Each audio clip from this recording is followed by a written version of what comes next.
Here we have an equation. The given equation relates the variables n, t and w, where n is greater than 0, t is greater than 0 and w is greater than t.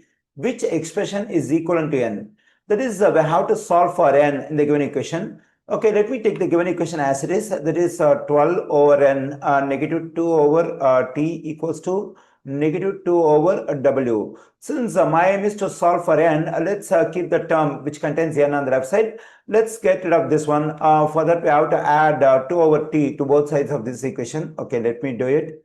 Then this negative value, positive value will cancel out. We get 12 over n on the left side. On the right side, we can write this positive term first, that is 2 over t. Then we can write this negative term, that is negative 2 over w. Okay, 12 over n. Let's simplify the subtraction of two fractions we have over here. Since both the denominators are variables, we can do cross multiplication to simplify the subtraction of these two fractions. Cross multiplication means that the first numerator 2 has to be multiplied by the second denominator w. Then we get 2w. Then we can take this negative sign as it is. Let's multiply the second numerator by the first denominator. 2 times t is 2t. Further, we have to multiply the two denominators, t times w. Okay, now we can take reciprocal on both sides of this equation. When I take reciprocal for this one, I am getting n over 12. On the right side, when I take reciprocal for this one, I am getting tw over 2w negative 2t.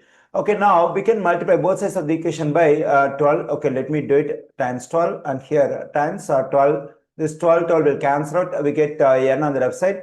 12 times tw over here both 2w and 2t are the greatest common divisor 2. So we can factor 2 out. When 2 is factored out, we get w negative t inside the parenthesis. Okay, here 2 goes into 2 1 times and 2 goes into 12 6 times. N equals to, when I multiply this 6 and tw, I'm getting 6 tw over w negative t.